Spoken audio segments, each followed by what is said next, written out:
जैसे पानी को कहीं भी डालो नीचे की तरफ ही जाता है, उसे ऊपर उठाने के लिए यंत्र की जरूरत है, मशीन की जरूरत है। ऐसे ही मन की अधोगामी गति है, इंद्रियों के भोगों की तरफ जाना है। अगर इसे परमात्मा की तरफ चलाना तो मंत्र की जरूरत है। अगर हम गुरु के द्वारा मंत्र लेकर खूब नाम और मंत्र जप करें तो मन भगवान में लगने लगे। और संत का स्वरूप है निरपेक्षम मुनिम शांतम निर्वैरम सम दर्शनम। भगवान कह रहे हैं कैसे संत के पीछे पीछे भगवान डुलते, निरपेक्षम, किसी की अपेक्षा नहीं। वो भगवत स्वरूप से प्यार करते हैं, पांच भौतिक शरीरों से प्यार नहीं करते। वो भगवान के प्रेम में डूबे रहते हैं, इसलिए किसी से कोई अपेक्षा नहीं रहती। वो निरपेक्ष रहते हैं। निरपेक्ष माने किसी की अपेक्षा न रखना। राम राम बोल रहे तो मानो राम जी ही विराजमान है, राधा राधा बोल रहे तो किशोरी जी ही जिब्या में विराजमान है। कोई अंतर नहीं, नाम नामी अभेद है। और अभेद होते हुए भी नाम श्रेष्ठ है, नामी से भी नाम श्रेष्ठ है। क्योंकि नामी ने जब अवतार लिया तो गिने चुने पापियों को तारा, लेकिन नाम जब जिह्वा पे उतरा तो अरबों असंख्यों को तार दिया।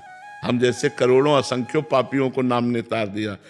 मनुष्य जन्म साधन धाम मोक्ष कर द्वारा, ये मोक्ष पाने के लिए मिला है, न कि भोगों में भोग कर अपने जीवन को नष्ट कर देने के लिए मिला है। इस बार मनुष्य बने हो, आगे बार क्या बनोगे पता नहीं। सुअर कुत्ता गधा पशु पक्षी कीड़ा मकोड़ा क्या बना दिए जाए, इसलिए हमें सावधान रहना है। हमें इसी जन्म में ऐसे कर्म कर लेने कि अगर हमारा जन्म हो तो हम अगले जन्म फिर मनुष्य बने और ऐसे आचरण करें जिससे भगवान को प्राप्त हो जाए।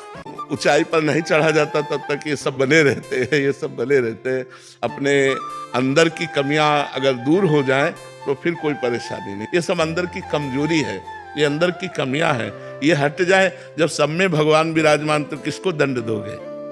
सिय राम में सब जग जानी, करो प्रणाम जोर जुग पानी। तो दंड किसको दोगे।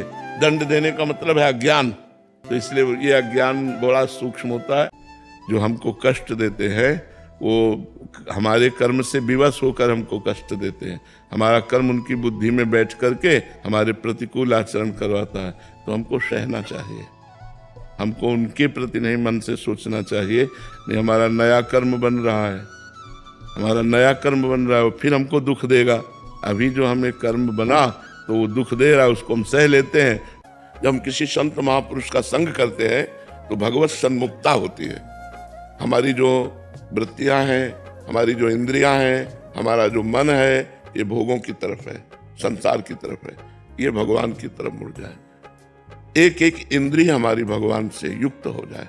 वाक इंद्रिय भगवान के नाम का जप और नाम गुणगान, भगवान की महिमा लीला कथा का गान करे।